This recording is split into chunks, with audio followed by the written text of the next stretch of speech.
Or as we say on Steinway, ana minkum wa ilaykum.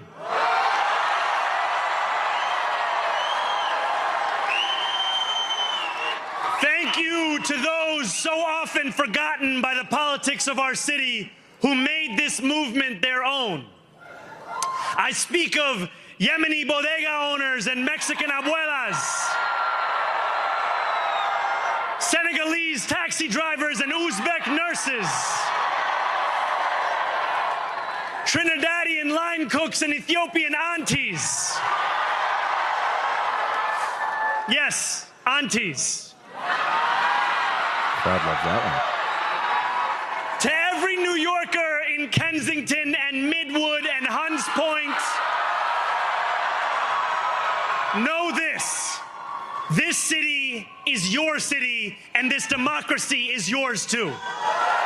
All right, ladies and gentlemen, welcome back to the RocaNews Show, coming at you live from the Democratic Socialist Republic of New York City.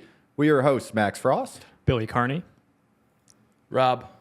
Got Rob behind the camera. Max Toohey is still down in Virginia, where he is interviewing new governor-elect Abigail Spanberger. Congratulations to him for landing that interview. Just kidding. did he? Just kidding. Oh. No. Interviewing Jay Jones. He is actually, I believe he's up in Arlington area, known as Pyongyang on the Potomac is what they call it down there. Nice. But no, seriously, we are excited to be here. We got a lot to unpack. Big election day post-mortem we got going on here, and we are going to focus on Z-Man Zohran Mamdani. We're excited for this. Woo! We are excited. I mean, you know the outcome I think everybody expected. A lot of people are very happy. A lot of people are not so happy. Frankly, you know, to me, it's really not as exciting as a presidential election, having that so recently and like staying up till 4 a.m. to see the results. Felt a little bit let down by the whole process of it all. Maybe that's because Zohran was such a big front runner. Yeah, I mean, it's just not the same caliber, but we are as excited as ever. And we cannot wait to bring you the news. Also, shout out to our newest addition to the show, Ticker Carlson. The bottom of the screen there. Ticker Carlson will be keeping you updated with the news as we rant about the state of our country, society, and artificial intelligence. All right. Let's go back to that clip. Let's put on a little bit more Mamdani. And so on today's show, we're going to talk about a bit of what Mamdani stands for. Then we have two main segments to discuss. One is why housing in New York City is so expensive. This is the number one reason, it seems, Zohran was elected. We're going to talk about that. Number two is what can he actually do? So Zohran's put forward all these policies, whether you support them or whether you're terrified of them. We're going to break down what Zohran can actually do. But first, let's watch a little bit more of his speech, and then we'll break this down. This campaign is about people like Wesley, an $11.99 organizer I met outside of Elmhurst Hospital on Thursday night, a New Yorker who lives elsewhere, who commutes 2 hours each way from Pennsylvania because rent is too expensive in this city. Are you a New Yorker if you live in Pennsylvania? If you work, It's about people like the woman here. I met on the BX33 years ago who said to me, I used to love New York, but now it's just where I live. And it's about people like Richard, the taxi driver I went on a 15-day hunger strike with outside of City Hall, who still has to drive his cab 7 days a week.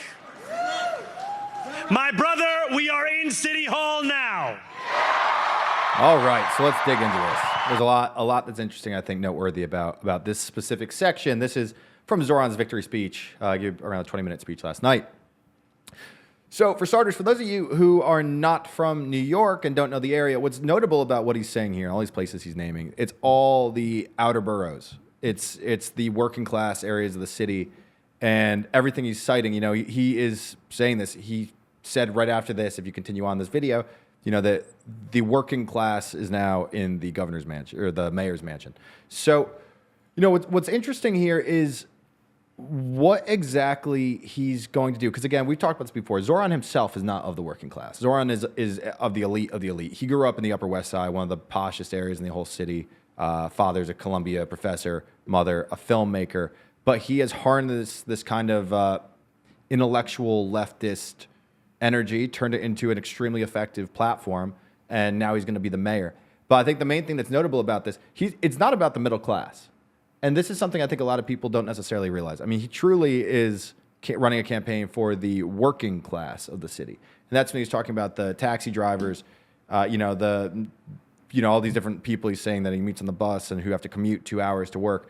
It's very different. And I think this is one notable thing about to take a lesson from this versus the nation. So far, no one has ever run a nationwide campaign focused, strictly on the working class. If you look at the rhetoric, it's always about the middle class, the middle class, the middle class. In New York City, he was able to do this. And again, how many votes did you say he got, Rob? Over 1 million. Got over 1 million votes and around a 2 million vote total. He got, I think, 51% of the vote. Not even, like just over 50. Yeah, 50.3 or something, I think I saw.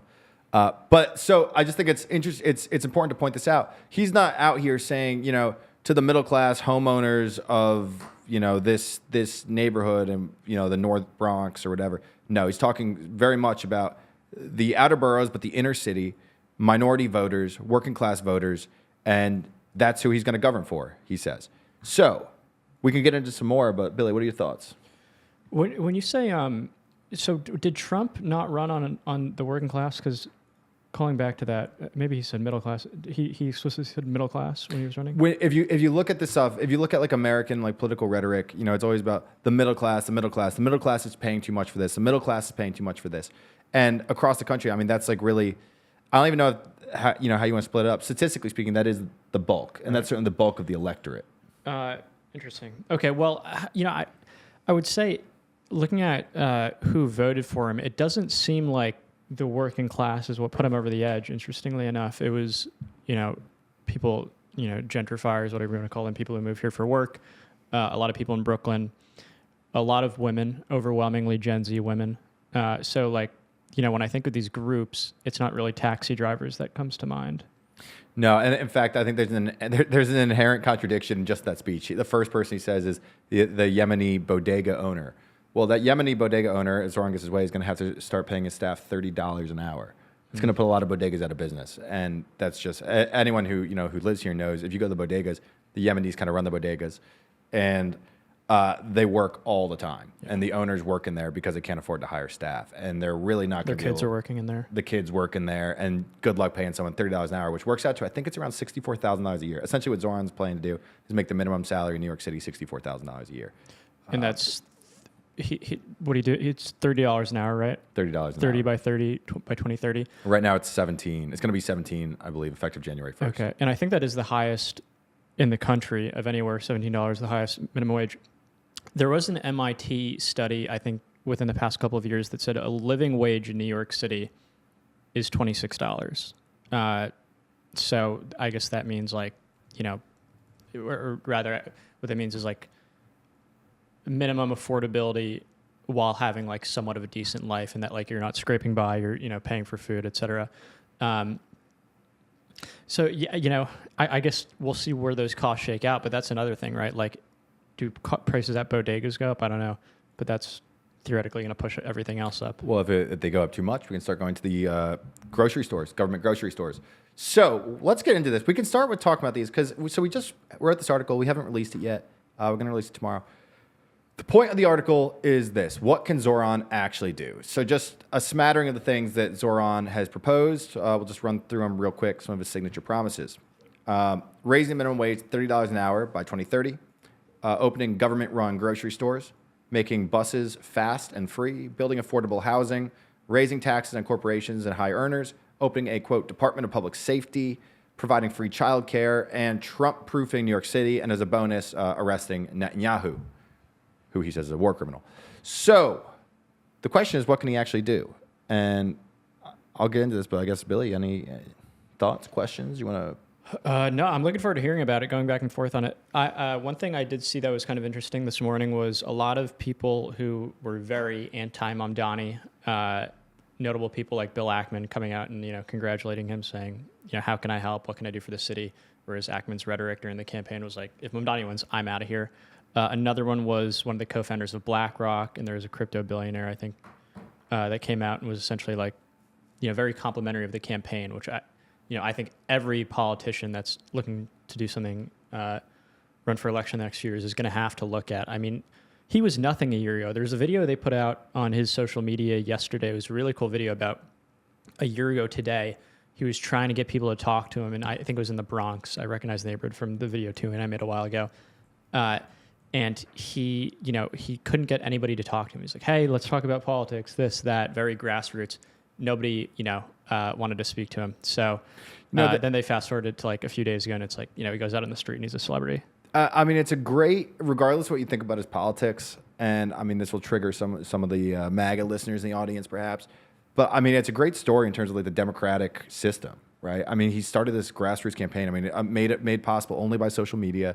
This is a guy who wasn't even born here, an immigrant, a citizen. And now this is where, the Republicans are all going to start to play dirty. Steve Bannon today, he gave an interview just after midnight, and he said the first thing Trump needs to do is investigate whether Zohran lied on the citizenship application anyway, so that way they can revoke his citizenship and deport him. And Steve Bannon's not joking when he says this. Nothing like a democratic process of deporting the election winner. Yep. So we can get into this, and that's just the first of numerous showdowns that are likely to come. All right, so ladies and gentlemen, can Zohran Mamdani actually do it? Can he build a utopia? Let's find out. Topic number 1, minimum wage, $30 by 2030. The short answer on this is no, he can't. The minimum wage in New York City, the legislature in Albany sets the minimum wage for different places, and there is an argument that some people in Zohran's camp have advanced to say that he has what's called home rule in New York State. There's something called home rule that essentially says, each jurisdiction can set its own policies for certain things. It's not clear. I think the standard thinking has always been that does not apply minimum wage. That's why Albany has until now set the minimum wage in the city. Some people in Zohran's camp say they can challenge that. Certainly, this is the kind of thing Trump would do, right? Say, go through it and just do what you got to do. But the standard thinking on this is he can't do it. Well, one thing I think is going to be really interesting about that is he's going to, you kind of mentioned it. It's set in Albany, like who can set minimum wage. If you're a Kathy Hochul or whoever the next governor of New York is going to be and you're running for re-election, do you want to be the person whose opponent can say, Kathy Hochul sided with Trump against Mamdani? Like, how much pressure are they going to be able to put on Albany through that? So this is, I'd say, the biggest context to know for all the stuff we're about to go through. Kathy Hochul, the governor, she's up for re-election next year. She's got 2 challengers. So she's got from the left, the lieutenant governor is running. Is going to be on a progressive attack on Hochul. Hochul's a Democrat. I think many in New York do think she's very progressive, but not enough for the far left. So this guy Delgado is challenging her from the left. Then whoever gets the general election is likely going to run against Elise Stefanik, House rep from here, very Trumpy. She represents my home district, and she has for a while. And well, she is hardcore Trump now. She was always a moderate. She was a moderate pre-Trump. She certainly has that ability to cater to people. She's smart. She's young. She also was the House rep who grilled the Ivy League presidents over anti-Semitism. This is something they think could help her defeat the left in New York gubernatorial campaigns. And early polling shows she actually might be leading Hochul right now. Wow. Now, that's a lot. But that just goes to show Hochul has to kind of do 2 things. If she goes too far left, then Stefanik can use that against her. If she doesn't go left enough, Delgado can use that against her. So you got a tightrope here to walk.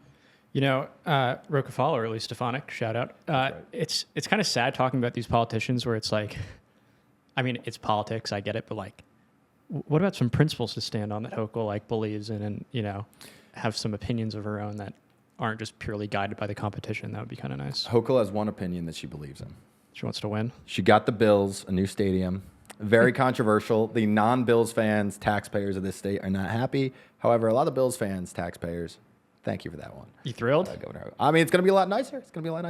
Opens next year. All right. So number 1, minimum wage. We don't know yet. It's by everything that's ever happened to date. No, Zohran can't do this. However, as Trump has shown, there are certain ways around things, and people in Zohran's camp said getting around this. Okay. Number 2, related to that. Taxes. So Zohran says he wants to raise the state corporate tax rate to 11.5%, matching New Jersey's. Currently it's 7.25%. And he wants to raise the city tax. New York is one of the few cities in the country that has its own tax. He wants to raise it on incomes over $1 million by 2 percentage points. Now, for context, that would mean that forgetting federal tax, just state and local tax, a millionaire, someone earning over $1 million in New York, the highest earners in New York, would be paying 16.8% in tax, and that is by far the highest rate anywhere in the country. It's 3.5% higher than the next highest, which is California. Again, this is stuff. Tax policy is not set by the city. Even for the city income tax rate, it's set in Albany. And he's talking about raising state corporate taxes. So again, this is somewhere though where you could imagine the far left putting pressure on Hochul and the air quotes moderates in Albany raising corporate taxes. I mean that's very different from minimum wage of $30. That's going to be tougher to get through. I think getting her to concede to the left by raising the corporate tax rate may be more realistic. Does the corporate tax rate apply to businesses of all sizes, or is there some kind of cutoff there? No, it does. It's profit, corporate profits. I mean, that's an interesting one. You almost wonder if there's like a fiduciary duty to a public company or to any company, to its shareholders, that they'd feel compelled to leave if the corporate tax rate was that high and go to like somewhere like Florida or Texas. On the other hand, I'm sure you could make the argument like the talent here is better. It's going to be interesting to see what happens. They tried to pass a law in New York City a few years ago. I believe it was right when we started. I think it may have been in 2020, maybe it was 2019.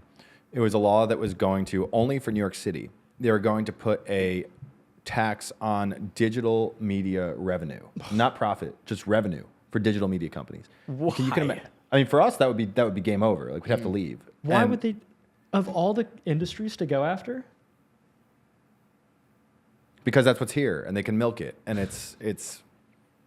So we'll see. I mean, they backed off that one because there's fierce pushback from the media industry in New York. But the fact is, if Zohran wants to do all these plans and it's got to be funded somehow, then they need the money. Okay, anyway, so let's get back into it because there is some stuff that Zohran can do. And again, we're going to get into the end of this. Housing. Why housing is so expensive? Just remember that. But, okay, so let's see. Scroll right up there.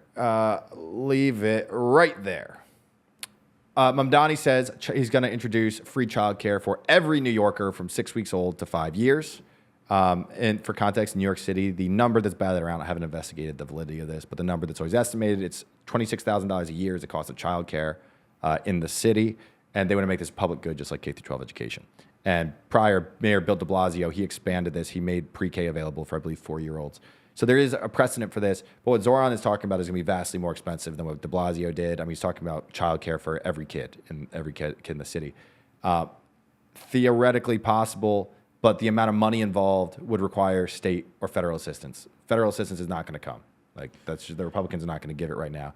And the state theoretically could fund it. I think what's more likely, people say in the short term, is a bit of money for some pilot programs to kind of test this stuff out and see what actually happens, as opposed to like a sweep and we wake up tomorrow and all the kids are in Mamdani school. Directionally, I kind of like this one. Is this a stipend for mothers, or is it opening up a bunch of daycares? I think it would be opening up a bunch of daycares. Oh, maybe I like that less. Well, I mean, they're doing all sorts of things to try and fix the birth rate, right? I mean, if we did this nationally, theoretically, personally, I kind of like a stipend for mothers better, or fathers, parents. We've got a birth rate problem. Maybe this will help. You have a birth rate problem, but someone's got to pay for it, as they say.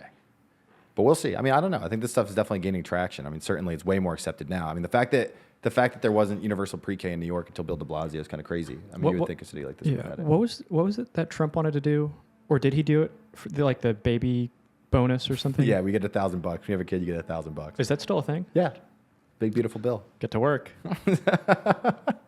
Every kid, you get $1,000 now. So all Roca employees must have children to contribute the funds. Okay.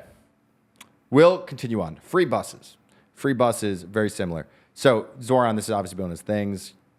Fast and free buses.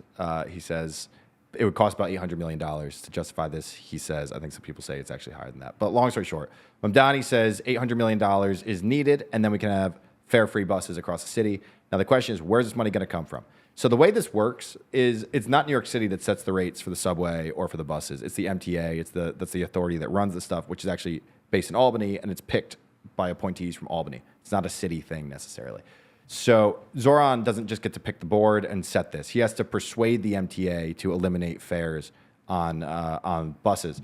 This would open up an $800 million hole in the MTA's budget. They have to be persuaded that somehow they're going to get it. So whether the government gives them that money or whether they just say forget it. But the MTA doesn't have enough money as it is, so I don't think this is something that could happen without serious government money based on everything I've read. So we will see. Now, a different story is the rent freeze. Before we get into that, how do you feel about the MTA? I have mixed feelings about public transport in the city. I think public transport in the city is incredible. I just think as a man, I don't have a problem. I think it's a bit sketchy sometimes at night, but generally speaking, I don't have a problem with it. I know everyone complains that I ride on the subway all the time. I see weird shit, but I love it. I think if I was a woman, might feel a bit differently. Maybe it's the lines I'm riding, but I felt like it's gotten better in the past year. Like a year ago, I feel like the crazy person per capita in the train cars was a lot higher. Mm-hmm. Like I'd constantly be running into people like, bothering somebody near me or me in like just really what felt like dangerous situations. And I feel like that's dipped off, but maybe I definitely see it less. They also put way more police. Underrated thing, everyone's talking about Trump with the National Guard now. Hochul put the National Guard in the city. Oh, did she? Yeah, in 2022, they put the National Guard in the subways. They're still around. You still see them around periodically. Yeah, I didn't know that was the National Guard, but I know who you're talking about. Yep. Okay, so rent freeze. Zohran says he will freeze the rent on all rent-stabilized apartments. Now, this is something he can and will do. So the way this works is there is a rent board, essentially. The rent guidelines board. It's got 9 members selected by the mayor. The way it works with rent-stabilized apartments, this is not... Very few apartments in New York are rent controlled. It's like a few thousand. About half the apartments that are I think it's around 1 million, are rent stabilized, which means the rent cannot increase beyond a certain rate. That rate is set every year by the 9-member RGB, Rent Guidelines Board. Zohran gets to appoint all 9 of those members. He says he's going to appoint members that will not increase the rent. So that's that. And then what he says is essentially that will happen, and I don't see a way that wouldn't happen. And, sorry, what is he doing for the other half of the... Nothing. They can't. I mean, this is the thing. I thought... okay, sorry, go ahead. So half the units are rent stabilized in the city. Those are all going to be frozen, not going to have their rents go up. Whereas the other half of the units are going to likely see their rents go up to compensate for the fact that the other rents are cheaper. And developers normally... So, as it stands, right, developers typically... They have, say they have half rent stabilized, half non-rent stabilized apartments. The rent stabilized is because they get some kind of subsidy from the government for having this rent stabilized unit, whereas the other ones, they can set it freely and they use, they constantly up that to offset inflation with the other ones. Yeah, exactly. Okay.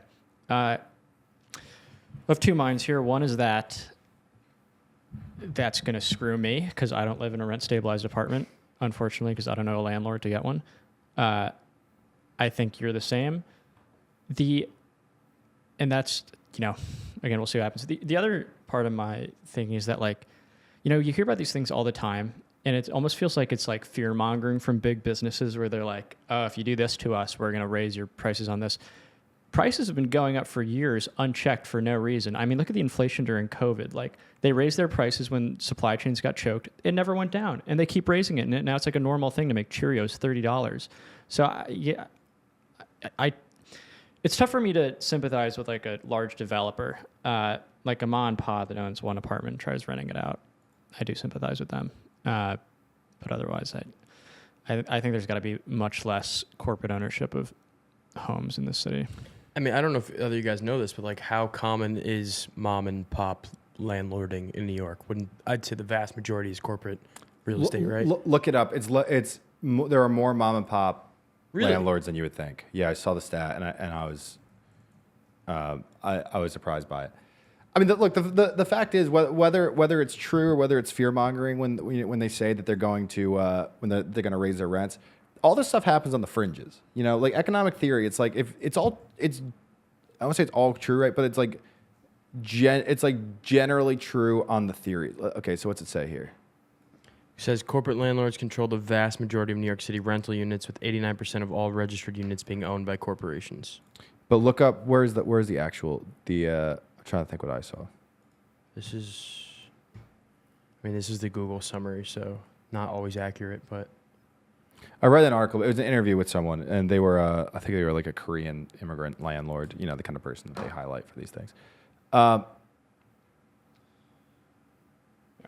don't know. And I've certainly only ever had corporate landlords. Have you ever had non-corporate landlords in New York?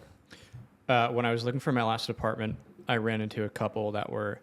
The thing is, like, it was just a guy who owned a couple properties, but he like had it registered with a company. So I don't know what that would fall under. But I have not now that I've actually lived in now.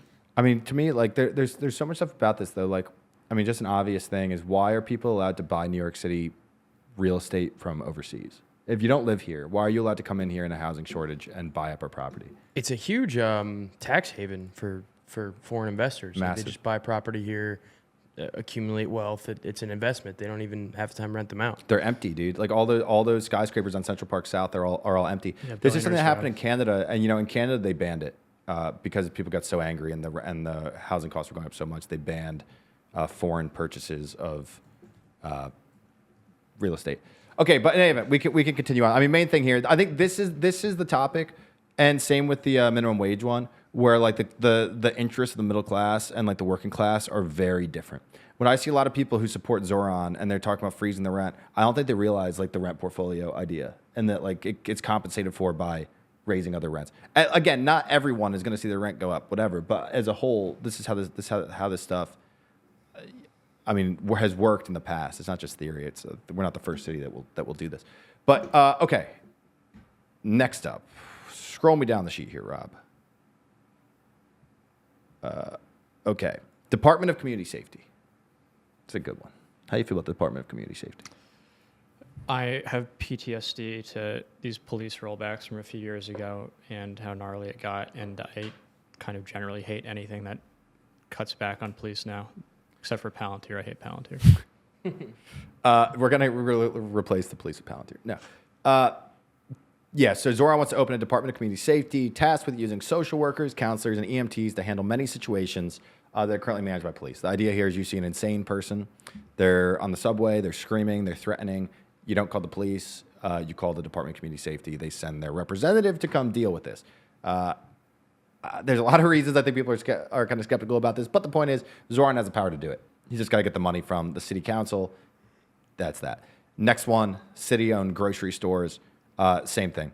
He's got the power to do it. If he just gets the money. His initial thing is to put one in each of the 5 boroughs, and that shouldn't cost that much money for the city. I mean, you know, it's going to cost however many millions of dollars, but enough that the city can provide the money. If they want to scale it up and have it, you know, have proper government grocery stores throughout the city, that's going to be a different story. Yeah. You know, I feel like I don't want to be the biggest pessimist in the world, but like what strikes me as one of the immediate issues that's going to pop up here is that like if it's run by the city, I imagine they're not going to be very strict on who they allow in. And I feel like there are some actors, maybe people that aren't totally sane, that are going to be in there constantly. Like at the Whole Foods I used to go to back when I made more money, every single day, like until like there was some kind of like chain-wide crackdown, around lunchtime there would be homeless people going to like the open hot bar section. They'd just stick their hands in the food and like eat it. And it was like multiple days a week that this would happen. And it was like a nice Whole Foods. I mean, just one thought. This is going to become like the right-wing media's favorite segment is going to be going to the... Shirley's going to be in there all day. Oh, yeah. Going to the government grocery store. So actually, Rob, flip the screen over to that one. So I just read about this today when I was writing this article. In Kansas City, they tried this out. They tried a government-owned grocery store. And between empty shelves and crime, it was open for years, but they closed it this August. So don't know a ton about this. It would be interesting to go there and actually make a video on this and what happened. But yeah, you know, the thing about grocery stores, and I realized I went to Whole Foods last night for the first time in like probably since I moved into my apartment in New York here. I always go to Trader Joe's, but last night I went to Whole Foods because it's just on the way home. And dude, the difference in quality, like when you go into Whole Foods, it's like a very like high-end experience. It's not crowded. It's not claustrophobic. It's like, and it just occurred to me, it's the same thing. It's like with anything. It's like when you pay more, you probably get better service. And if you're going to the discount, no profit margin grocery store, it's probably just not going to be very good. But then again, maybe that's not, maybe for people who are really food insecure, maybe that's. Yeah, I don't know. I guess we'll see. It kind of, I mean,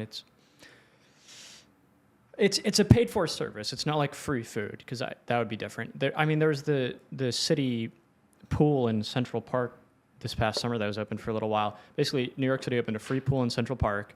It became an absolute disaster. One, because the wait times were like 5 hours to get in, but two, because homeless people were constantly pooping in the pool.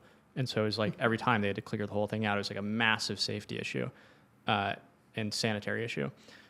Whereas you take the one in, I think it's in Austin, Texas, they had something similar, but they charged like a menial fee, like a couple bucks to get in. Basically what that did was like, one, people were more respectful of it because you had to pay like at least something. There was like that gratuity. Okay, well, we're giving some money to be here. And two, you know, it just kind of elevated everything. Even though I don't think the money went to doing much, it was still enough to like, you know, kind of preserve it. So that's the thing with the buses. Not a perfect parallel, but even the Soviet Union, the buses weren't free, and the reason was largely because you have a token cost to keep out. And the other thing with that is, I bet at that time even right now the buses have some safety issues. You don't have to pay to get on the bus, as they say that like 40% of people evade fares on the bus. However, you can just walk in the back, and like now that we have tap to pay, like theoretically, you assume people in the back are paying, whereas like in the Soviet Union, I would assume you get in the front and like give the guy your token or whatever. So, yeah, maybe some of this stuff will work. And again, I do want, if I just set aside my own skepticism that this stuff will work, I guess my skepticism is not grounded in not wanting it to work. If we can have a really effective, fast and free buses, like that's great. It's just I don't really get it. I mean, what they did in Albuquerque, dude. One thing that's funny is traveling around all the time, we see this stuff. We see different policies in action. In Albuquerque, there's a really notorious neighborhood called the War Zone. It's like the Skid Row of Albuquerque, and it exploded in the last few years. The reason it exploded was because during the pandemic, they put in free buses. And many reasons, but one of the things was free buses. So then all the people, who are taking fentanyl and whatever, they would get on the buses, and it became a way to get anywhere you wanted in the city for free. So they all congregate in certain areas with lots of drugs, and it made the homeless issue way worse. So I think this stuff can have a lot of effects that people don't realize. Also, if they're not paying a single dollar, there's no incentive to invest in it whatsoever. And I think that's the other thing. That's in the Soviet Union, like the idea there. So one thing was, you want people you want to keep out certain people. And then the other thing is, if you just have no money, then the government has every incentive to make the service worse, right? If it's only a money suck, if there's no money coming in, you have zero incentive to spend any money on it. So then things get worse and service goes down. I think that's what history has kind of shown may happen, but we'll see. We'll see. I think if there's any place in the U.S. at least that this could maybe work, I would guess it'd be New York. I mean, purely from a perspective of we have the money to do it. And when I say we, I mean the people around us who make a lot of money. So I don't know. Yeah, we'll see. You got to be optimistic, right? And like hope for the best and hope it all works. Yeah. And that would be wonderful. It would be. And again, like nothing would make me happier than my rent going down. Yeah. Like that would be a very good thing. Okay. Anyways, last up, second to last. Can Mamdani Trump-proof New York City? He says he will. Mamdani's going to give $165 million of city money to defend illegal immigrants from deportation. They're going to make sure the city shares no information with agents. They're not going to allow any federal agents like ICE or National Guard to use any city facilities, and so on. He can do this. At one point, will it incur criminal penalties? I mean, this is one thing a lot of Republicans have been saying. If you're a sanctuary city, you're a mayor, you're encouraging these policies, you should not be allowed to do this. It's illegal. So I think this is where there's going to be a big showdown between him and Trump. But we'll see about that. Trump is going to make this he's going to be sending the people into New York. Yeah, for sure. Especially his hometown. I don't really get this one. I mean, well, he ran on it, so I guess in that sense I do get it. But like, there's a national election or referendum. People seemingly really were against sanctuary cities. And now saying New York's going to be the biggest sanctuary city. We'll see. Yep. And last up, can Zohran Mamdani arrest Benjamin Netanyahu. Netanyahu has been charged with war crimes by the ICC, International Criminal Court. The U.S. is not a party to the ICC, which means that the arrest warrant does not matter here. And even if it did, that it would be a federal thing, and the U.S. federal government would have to do this. And furthermore, if he came here as an active prime minister, he has diplomatic immunity. So it's all kind of irrelevant. Now, there is a chance that if he were to come here, theoretically, he could push someone to bring charges against them, or have the NYPD issue a warrant to arrest Netanyahu. But like the current idea, even I was under the impression that Netanyahu could not come to New York anymore because this ICC warrant is out for his arrest, which is what Zohran has said. But in reality, that's not the truth. You can't just arrest someone just because you want to arrest them. That whole thing is meaningless in the country right now. I feel like you'd find a way to do it. Like the Trump thing of just finding ways to do things. Yeah. Worrying about it later. Maybe. But we'll see. So that's that. Any thoughts before we shift to the housing question?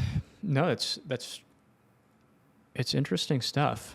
And we get to see it all live, which, some people say is scary. Could be kind of cool. We'll see how it all works out. We'll see. We are in it now. So, yeah, I guess all of it's to say, we'll see what happens. We hope it succeeds. Really. We do. And if you haven't subscribed, voice crack, subscribe. Subscribe. Thanks for watching. Thank you all for watching. We will be back tomorrow, and see you then.